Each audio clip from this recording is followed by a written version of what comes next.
Entrepreneurship really pushes you into reading books, doing things.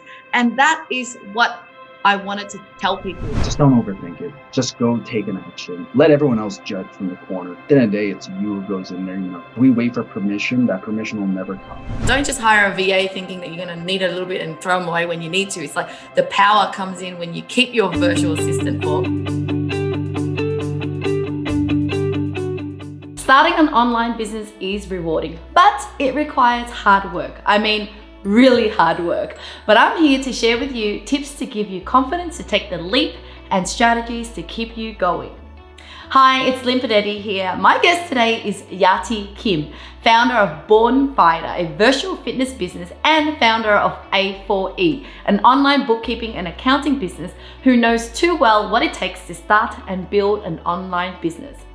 As a former MMA competitor with 15 plus years of martial arts experience, he's experienced firsthand the physical and mental commitment that's required to succeed in his sport, and he's using what he's learned to build his businesses. Yarty will share with you why he started his business, what motivated him to take the leap, and the reality of entrepreneurship and what it takes to keep grinding and hustling. Hi Yarty, so good to have you here today. Likewise. Thanks again, Lynn, for having me. Well, we met online on a group called from Noah Kagan, who owns AppSumo, actually, right? And you're all the way in America, but we really gelled straight away because I really love how you're so humble and you also have similar kind of stories to me. Rough childhood and then eventually escaping the 9 to 5 and starting your own business. And yeah, so today I wanted to talk about how you even got started in your two businesses. One is the virtual accounting business or online business. And then the new one, which is in the fitness, somehow you combine your hobby with a business. And so I want to get, people to watch this and get really inspired. Like, if you can do it, they can do it. Right. And so let's talk about a little bit of your background of like, when did you quit your corporate life? What got you into wanting to start your first business? Yeah, I think this is a really great question, and it wouldn't be much of a story if I don't kind of dive into why I was motivated to start a business. Back in college, I lost my parents actually. And so because of that event, it was this mentality I had since I was in high school, when I was a wrestler. I remember my coach specifically saying, Yarty, 10 people will join, 9 of you guys will quit. Will you be one of them? And for some reason, that always stuck with me. It was just one of those things where, because a lot of people didn't know what I was going through in my life at that moment. And so when I heard that, it was like a call to action. It was just, it was like someone egging me on. And I just kind of told myself at that point, I was telling myself, this is the moment I'm going to take charge. Yeah, I ended up being on the varsity team. I ended up wrestling, and that turned into boxing. Boxing turned into MMA. Yeah, and then in college, I had that unfortunate event, but it was just that reminder again that it was really up to me. It was up to me to control the situation. It's whatever I could control, I could go ahead and tackle. Wasn't going to allow anyone or anything to hold me back. Yeah, I went through 4 years of college. I was determined to get a job, determined to find security, honestly. Wouldn't find out too much later that security was kind of come in the form of entrepreneurship.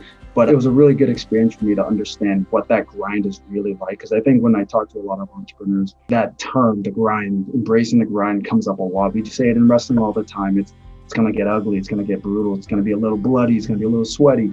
But if you're willing to put in the work, good things can happen. And so for me, going to college, experiencing that firsthand, I got a job with General Electric, which is a Fortune 100 company, joined their financial management program.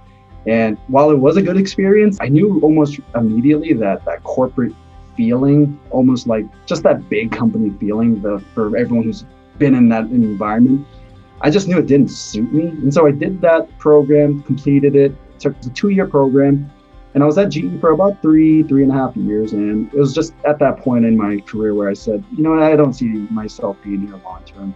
And so I ended up quitting and moving on to a new job. And I joined a company called Vistaprint, which was doing about $1 billion in sales. So not small, but definitely much smaller than General Electric, which was doing like, 200-300 billion or something.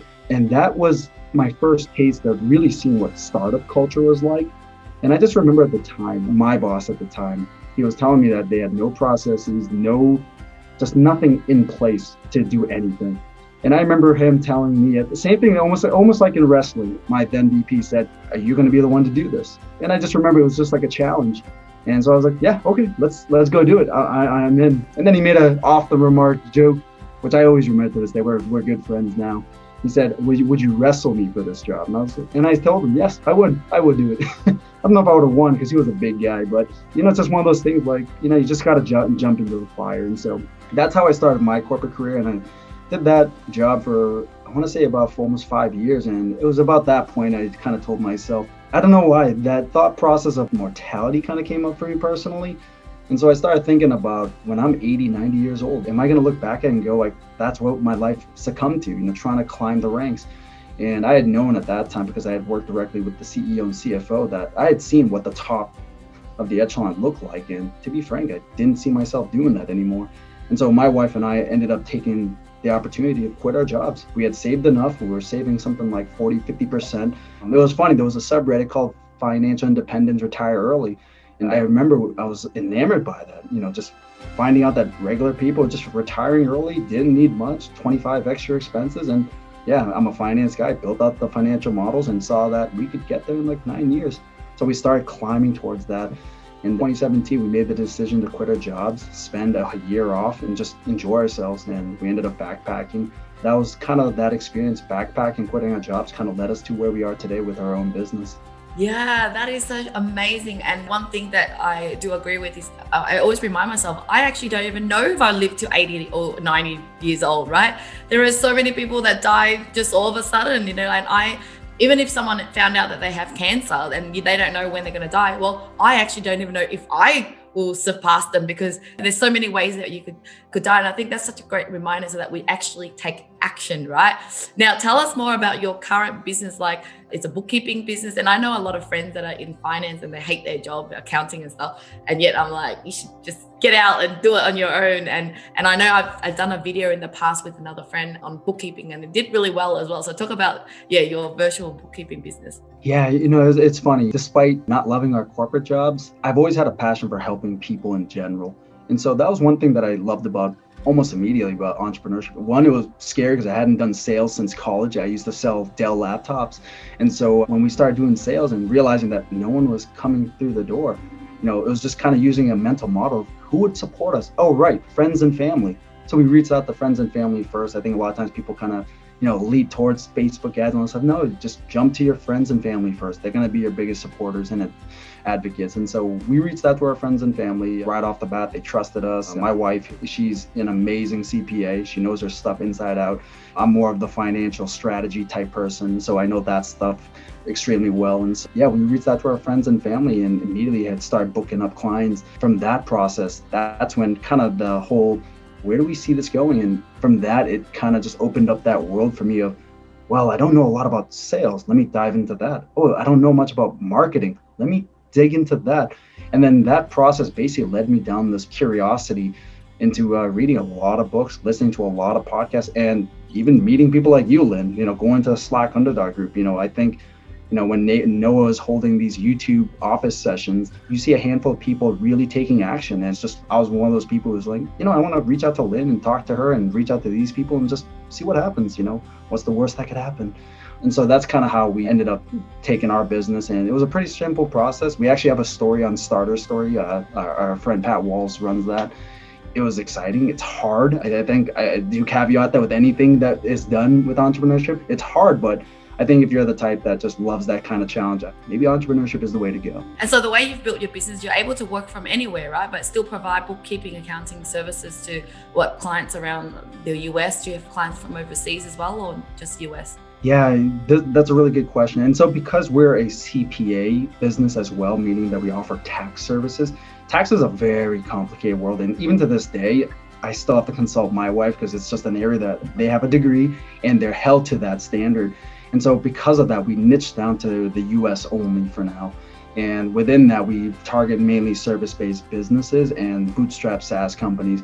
And so that niche focus has really helped us because when we make content, whether it be blog, whether it be newsletters, it's very, very targeted to that audience. And it makes it easier for us to kind of create our campaigns. And that's what I would recommend anyone, because I think when you broadly reach out, it can be tough because there is a lot of people playing in the space.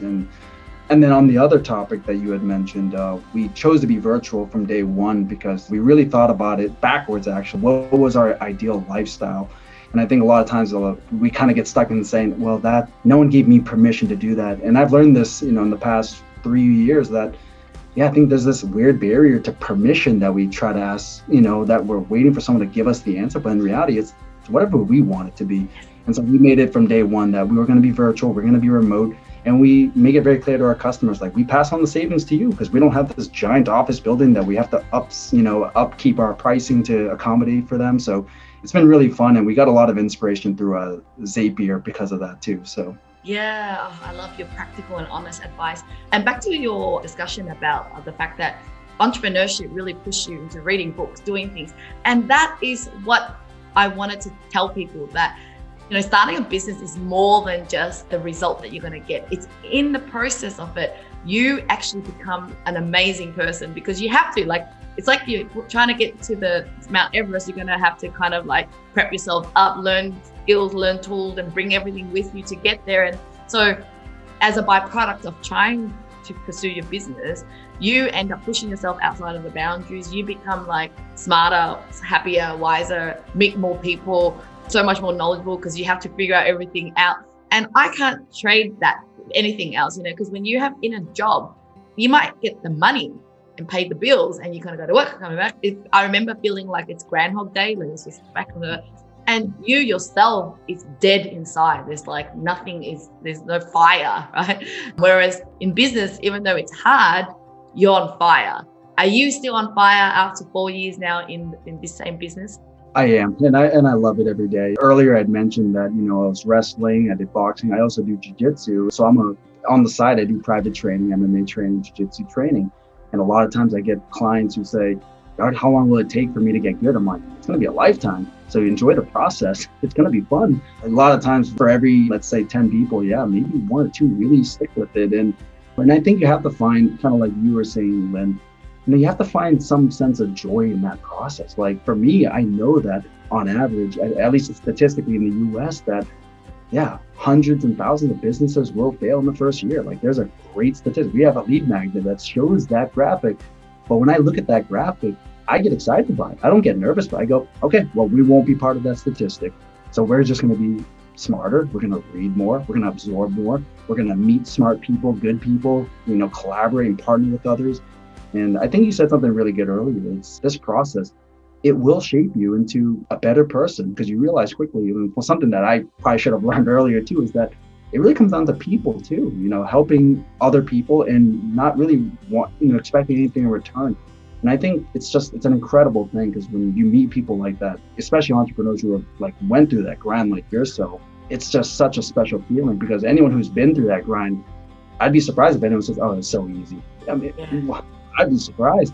But I think that's what makes it so exciting, because you can relate to those people, and you can relate with other entrepreneurs who go, yeah, that was goddamn hard. That was cool too. I loved it. Yeah. And the other thing that I love about you is you remind me of me, where I'm even though business is grind, it's hustle, it's tough, and yet we haven't changed ourselves as someone that's just do anything to get the money, right? Because I've come across entrepreneurs that kind of God, you're so ruthless. It's you forget that we're all people, and you can actually help one another, collaborate. Even if someone has the same business as you, just see it that it's good. We're playing in the same game, and how can we help each other? How can the other person, how can you find out what your differences are and actually refer and help one another still, right? And so that's what I love about you, is that you're hustling with grace. And that's what people need to be reminded, that you don't have to step over someone, or I need to get to know that person because that person's going to get me here and that, because I've come across those people, and unfortunately they lost me as a friend because I was ready to help them in every way that I could, because I thought they were genuine, only to realize that I was just part of their stepping stone to their career success, their business success. And I'm like, why did you do that? So what kept you so grounded, humble, and just don't get so carried away by sometimes desperation for money, let's say? That's a really great question. I'm excited that you share those questions, because I think a lot of people don't realize there's a level of grace and humility in this process too. I think for me, and I pray no one ever goes through that, it's just I've had a lot of unfortunate events that happened in my life. And so because of that, I look at it and go, I've said this from day one, even when I started my corporate job, when I started entrepreneurship, I always think about the other person. What kind of stuff are they going through? They must be having it hard too. There's a smile. I was in a mastermind group last week where someone opened up and said, does anyone feel like it's really hard? And I had no shame. I was like, yeah, it's really hard. It's really hard. Like, and you should admit that it's okay. And I actually learned this from you, Lynn. You shared this focus, the focus word of the day. And I actually incorporated that. It really is a powerful thing. It's okay. Like sometimes my focus word is angry. And it's actually okay because I'm giving myself permission to say, hey, yeah, that was a pretty bad day today. Like, yeah, it's okay. Calm down, take a day off. It's okay. And I think despite intensity having been such a strong attribute for me throughout my life, I also acknowledge that it can be a negative because it burns you out. I think just taking a step back, breathing. I do a lot of meditating too. And I also have, I think I shared this before, but I have a picture of the day as well, where that picture is always like my family. And it's always like, oh, you know what? None of this will matter at the end of the day if it's not for my family. It just won't matter, or the good people that I'm surrounded with. And I think what you shared earlier about people sometimes may want to take advantage of that or, use it as a stepping stone. Yeah, you can sometimes smell it from a mile away. And it's not that they're not good people, but I think in the long run, these short-term things, these short-term actions that people take, it won't last in the long term. And so it's always kind of like, as much as people don't like him, I do admire Jeff Bezos for that long-term approach to thinking about business, life, relationship. I try to mirror that as well. Like, what is that long-term? What will I look like in 10 years? Will I be some jerk in 10 years? Like, I don't like that. So why not change now? So I do think about that every single day. That is so good. That is such a good point because I didn't realize that that's what I think as well. I always think of long-term loyalty, friendship kind of thing. So hence, there is no point in taking advantage of anyone or burning anyone or treating anyone bad because you actually need them. Yeah, even like having staff members at our company, we're always emphasizing, don't just hire a VA thinking that you're going to need a little bit and throw them away when you need to. It's like the power comes in when you keep your virtual assistant for, years to come, and they can think like you, they can be proactive and innovate, and, they're just like powerful, but you won't get that if you didn't invest in that relationship. Likewise, in marriage, it's a long-term relationship. You got to invest in the day-to-day thing. But the other point that you made is like, for us to even stay humble as well as happy, we have to do the right things every single day, right? Like there's those routine, like meditation and motivation and all that stuff. Otherwise, we're just like a human being like everyone else. If we don't do that practice, we can get caught up in depression and sadness, and maybe all that could cause us to be more ruthless in business or do something stupid. Let's talk about your recent business because I'm really excited about that. When I heard about you kind of mixed your hobby with this virtual experience, I was like, yay, because I'm currently experiencing that in Australia where I used to go to the gym and now I'm exercising from home on my laptop and I have a real personal trainer and I'm loving it. And so I kind of got your idea. I was like, that idea is going to work. It's 100% will work. So tell me where it's at and what is it all about so the audience will know. Yeah, I'll start with the genesis of where the idea came out of and why I called it what it's called today, which is Bourne Fighter. I mean, it really kind of just stems from my upbringing, my life story. Back in high school, as I had mentioned, I started wrestling and I remember what the coaches said. I also remembered what the older kids had said, Yarty, you're not going to make it. No, you're not going to beat this guy. No. And I always remember that negativity. Just, it drove me. It fueled me. I was like, you know what? Let's see what happens. Let's see. Throughout college, I also had my own personal MMA fight club, which probably wasn't the safest thing to do, but I had a group of 20 people that came to do it and it just got me fired up. But when I went to my full-time job in corporate, just like all that went away. And it's just, I don't know what happened. Like, you had said it earlier, sometimes we get so caught up in the minutia of day to day that we lose sight of what makes us happy. I remember in 2012, my birthday, outside drinking some scotch, going, what am I going to regret if I don't do it now? Like, I just started thinking about this. I don't know why. It was just like, why am I in the ports, snow coming, hitting me in the head, drinking a glass of whiskey? And I realized that mixed martial arts, like I always wanted to fight in the cage. And so 1 month later, I joined the gym. I paid an annual membership. Wasn't even monthly. I was like, I'm going all in, I'm going in. And it just snowballed after that. It became the biggest impact of my life after that. Like, just much happier, became much more fit. And just everything just kind of came about from that. And so fast forward to today, I've been training for over 15 years now, 8 years in jiu-jitsu, purple belt, been doing Muay Thai, boxing, wrestling. I fought inside the cage. I've competed. I was a jiu-jitsu champion and all of that. Like, I just love what it does to somebody. And I, like what we were talking about earlier, there's a lot of things that are going on in the world. I had mentioned it earlier. Like I always think about what people are going through. I used to say this at work with a team when I used to manage a team. I would say, never make assumptions. You never know what people are going through in their day-to-day. Like they could have the biggest smile, but behind closed doors, maybe their parents are going through cancer. Like, I don't know. And so I've always made it clear to myself and for others that I don't want to make that day worse for anybody. And so naturally, a couple months ago, I was like, I just still want to do that. I want to help people bring out that fighter inside of them. It's still very much, in this stage of trying to do some live classes. We are going to do on-demand content. I've decided that we're going to deliver free content through YouTube. And we've held several classes already, which has been super fun. And, we're still niching down and figuring out who is that target market, because the workouts can be a little more intense. So I am debating trying to make it just a little bit tad easier. I was a wrestler, so we went through some really intense workouts. The idea behind Bourne Fighter, it's really about the individual. It's about understanding for the person themselves to realize inside of themselves that confidence, building up that self-esteem. Because I know that, I was in that shoe at one point going, why me? Why should I be the one to do this business or do that workout or do whatever that may be? And at some point, I think, whether it's through mixed martial arts or something else, or I think MMA does that, but, maybe through something else, people eventually realize through time, they realize, yeah, why not me? I'm going to go do that. Yeah, I'm going to go ping Linh or Yarty and just let's see what happens. That's what I get excited about. So I'm hoping to kind of bring that up. Yeah, that's so exciting. So every Sunday I have like a boxing class virtually from the same program, and me and my husband actually do it together, and we're like boxing, and it's kind of fun because you kind of, he smashes me. He's like, whoa, whoa, no, not to my face, but on the thing.